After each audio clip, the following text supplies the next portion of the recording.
Bonjour et bienvenue dans cette capsule sur la négociation. Alors tout d'abord, un petit résumé de la capsule d'aujourd'hui. On va faire la différenciation entre la négociation et la manipulation. On regarde ensemble les deux types de négociation, une préparation adéquate, le modèle AIDA, et le fait que quand il faut y aller, il faut y aller. Alors tout d'abord, la négociation, c'est quoi? C'est une discussion entre deux parties qui ont des intérêts communs. On a l'intention de trouver une solution dans l'objectif d'avoir des gagnants-gagnants des deux côtés. La manipulation, quant à elle, c'est plutôt d'avoir une discussion dans l'objectif d'avoir un gagnant et un perdant. On va utiliser tous les moyens possibles pour écraser notre adversaire. Des exemples. Vous travaillez dans un cabinet, vous savez que l'entreprise va pas super bien, vous proposez un nouveau projet à votre directeur dans l'optique d'améliorer les résultats dans l'entreprise et le directeur se montre très peu réceptif. Vous savez que les entreprises recherchent des employés partout, donc vous lui dites tout simplement, si toi tu prends pas l'idée, l'autre entreprise va le faire. Vous utilisez donc la manipulation pour arriver à vos fins. Au contraire, vous travaillez dans une entreprise ou que vous êtes dans l'équipe de gestion de projet, vous êtes la personne avec le plus d'ancienneté, vous travaillez avec beaucoup de personnes qui ont différents niveaux d'expérience. Vous travaillez sur un nouveau projet, ça a toujours bien été au préalable, mais vous trouvez que ce projet-là, il y a quelque chose qui cloche. Vous aimeriez ça dire qu'avec votre expérience et votre ancienneté, vous savez directement, donc vous voudriez un peu utiliser la manipulation pour y arriver, mais à la place de faire ça, vous avertissez tout simplement vos collègues en disant, écoutez, selon mon expérience, ce ne sont pas correspondant à ce que l'entreprise cherche. Vos collègues sont super contents, vous avez réussi à négocier une entente, et vous le savez, quand l'équipe gagne, tous les membres gagnent. Donc, la négociation, c'est prendre en compte les intérêts de tous, c'est travailler ensemble à trouver une solution à long terme, et c'est dans un objectif de conserver de meilleurs liens. Les deux types de négociation. On a la négociation compétitive et la négociation collaborative.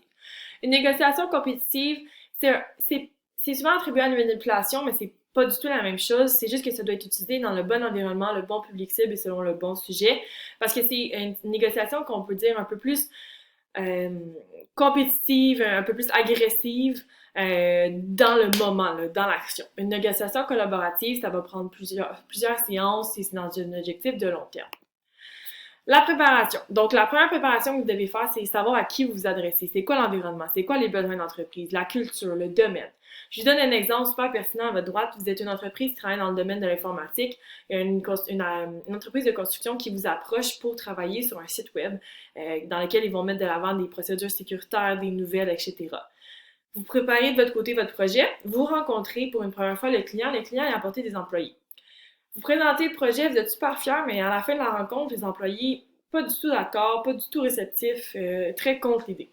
Vous repartez bredouille parce que vous pensez avoir la bonne idée. Mais à la place de vous appuyer sur votre sort, faites affaire avec les employés, vous leur demandez de venir vous rencontrer puis d'expliquer d'expliquer leur réalité.